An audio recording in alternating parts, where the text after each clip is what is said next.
Hi, I'm James, the box office artist, and welcome to another very special episode of Ask the Artist. And this particular person that I interviewed today, I really wanted to interview. Like, even before I started to do all of these interviews, I wanted to interview her. And I was totally surprised when I found out she was at Fan Expo, and I got my opportunity, and she said yes, that I would interview her. Her name is Sakimi Chan. Sakimi Chan. Now, she is very famous. Okay, she has a huge following, and she is known mostly for all of her efforts on Patreon. Okay, so this particular episode, it's like trying to find a way to earn money. Again, that's out of the norm. Okay. What if you don't want to work for Marvel DC? What if you want to do your own thing? There are many different avenues of supporting yourself as an artist. And one question that keeps coming up is this issue of Patreon. Okay? Some artists don't like using Patreon. Some do. And some are successful, some are not very successful. So the question is Patreon something that is an option? Is it even an option for us? Patreon. Now for her, it is an option. She is one of the top Patreon artists out there today, if I'm not mistaken, because she doesn't hire anyone out, okay, to do her Patreon rewards and anything. It's all her doing all of that stuff. She works on this full time, she works hard doing it, and for a person that's doing it by herself, or himself or herself, she is number one. She is number one in the world at Patreon in terms of earnings. And if you go to her Patreon page, you will see how well she is doing. But it is a full-time job. She is working really hard doing it. And I really want to ask her, is Patreon a viable option for artists? So that's what we talked about. Now, unfortunately, this is an audio-only interview, okay? This is an audio-only interview. I couldn't get any video, unfortunately. So I thought I'd be a little bit creative with this video and get some visuals. Of course, you are going to see some stunning Sakimi Chan art. You'll see some videos coming from her YouTube channel, which you could link up, as will be linked down below or somewhere up here maybe. But, you know, to make this a little fun, I thought, why don't I try to recreate our interview? So me, as part of the interview, I'll be represented by this, which looks exactly like me, and Sakimi Chan will look like this. Okay, so please enjoy this interview with Sakimi Chan. You'll enjoy this a lot. So without further ado, I'd like to introduce you the lovely Sakimi Chan.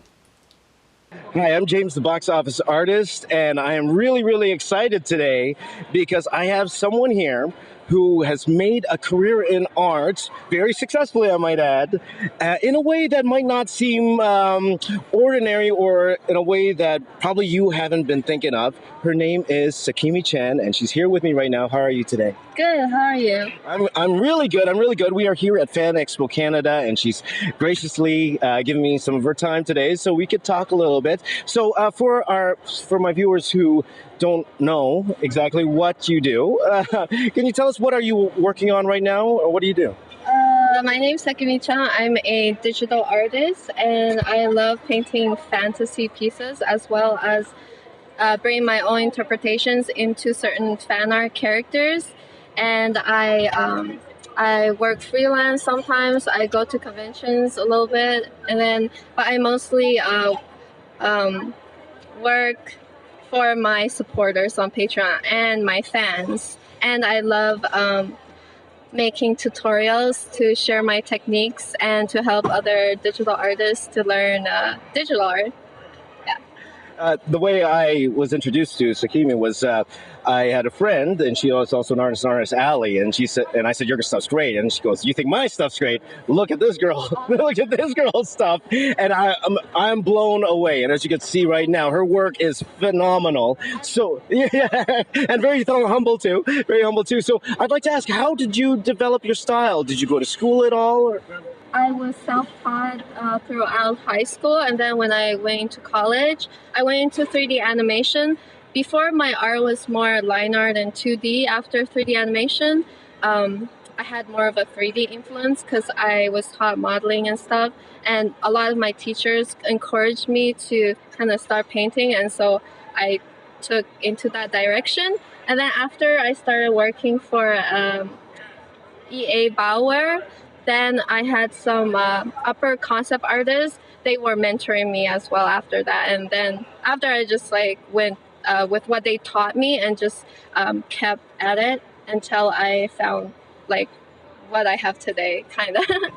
Oh, that's fantastic, fantastic. So, like, even getting to like a place like EA BioWare, like for some of my followers, for sure, that's already like making it for sure, right? Well, I wouldn't say that. I graduated from Dawson College in Quebec, and we had a teacher. I had a great teacher there. He wasn't exactly our teacher of our year, but he worked for BioWare as a senior rig technical artist, and he actually recommended me for a junior position at BioWare, and they did an interview with me, and that's how I got it. It's not like, oh, there she is. No, it's because my teacher helped me get the interview and stuff. You know, even though you had that great job, you decided to leave that job, right, to do your own thing. What was that experience like? Working for BioWare was a really good learning experience, especially for like a college student like I was, and definitely it was something that I think every college artist should get into if they want to learn a lot more than what they have learned in college, because working is a whole nother experience, especially in a company with other artists that are way better than you. So that was good, but I kind of felt like I wanted to do my own thing as well, so I left. It's not like it was a bad experience. It was great as a learning process, but I guess I just wanted to do my own thing. And plus, I like painting fantasy, and I was put on the Mass Effect team, and it was more sci-fi, so I kind of like fantasy better. So I kind of like, left. Well, that must have been a hard decision to leave. I cried. Yeah, I think when I when I was talking to my senior concept artist, I was crying. I was like, oh, I don't know. I was very indecisive, and but I did make the decision to leave. Mm-hmm. Like my followers know, I just quit my job too. I worked at Pixelmundo, and of course it's a difficult decision. Like one, also leaving a steady paycheck for sure, but I think every artist wants to go out and do their own thing, and that's something you've done. And not only that, you did it successfully. So, what was your next step after you quit your job? Like, what were your plans? What did you plan to do? Well, actually, I had another offer at another company. It was a mobile game company. And I wanted to try that, so I quit BioWare for a mobile company because I thought it would be like a slightly different workflow, because I was going to work on illustrations instead of concepts. Because concepts, it takes like 300 plus variations of something, and I guess I kind of got tired of that, and I wanted to just focus on some illustrations and see how that went. So I left for a mobile company. Yeah. So when was the point when you decided, hey, I could do something on my own as opposed to working for this company? I guess I just I was browsing on the internet. I saw Patreon. I was like, oh, cool, that's an interesting concept for a website.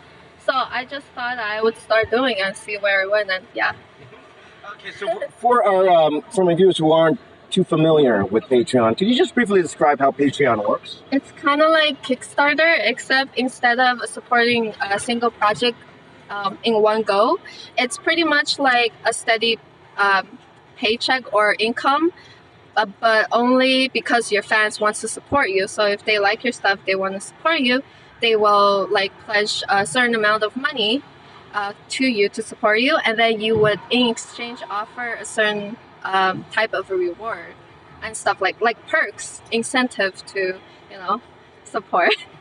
Your fans will support you for. So yeah. So how did you get started in Patreon? So what was that process like? I just read up on the description how they work, and I joined like that, and then I started posting some of my stuff. A lot of tutorials. I started like posting tutorial incentives on Patreon, and just advertising it on my Facebook, DeviantArt, Tumblr, and that's how I started. Did you already have a large fan base before you went into Patreon? I think I had a presence online definitely before I started, and I think that's what also contributed to the amount of support I have now. Is because I already had a certain amount of fan base. Yeah. Okay, so speaking of that fan base, of course, fan base is important, especially in Patreon. How did you build that fan base? Like, we need to get followers somehow. So, Yeah. how were you able to get all those followers? Of course, from all the wonderful work you do, but how were you able to get that out there? I started on DeviantArt and I did a lot of fan art, but then I switched to fantasy, and a lot of my fans were really into my fantasy pieces, so I just kept drawing fantasy. And then after I saw a really interesting concept that another artist did on Tumblr, and they made female character into male of popular, cartoons, TV shows. And I thought, oh, that's a cool idea. I might try that. So I did, and I did like male Ariel and a lot of other female characters into guys, because like there isn't much for girls, and being a girl, I thought it would be cool to make sexy male characters for a female character. So I did that, and I guess I gained a lot of appreciation and a lot of exposure by other websites. So I guess I built a lot of fan base by doing that, as well as gathering other fans of my work from the past few years. I've been on DeviantArt for like 8 years or 9 years now, so yeah. Fantastic. So when you did start Patreon, let's just say maybe within the first year, how many followers did you gain like in the first year? I had a lot of support, like 3,000, I think. It was really cool. It was really cool. Like, I was really flattered. Yeah, I had yeah. For sure. Yeah. So again, so your perks, are they mainly tutorials, or what's your structure like with your Patreon right now? I offer tutorials and the video process and PSD of my raw files. I do offer a mentorship tier, which is my most, but usually my lower ones are like $1, $5, $10, and then $20, and then $150. I only opened up 2 spots. It's more for those some of my fans who asked me if I could like open up a mentorship slot for like if they could get like personal feedback from me from webcam, not webcam, Google Hangout, or just a customized video, like critiquing and giving feedback to them.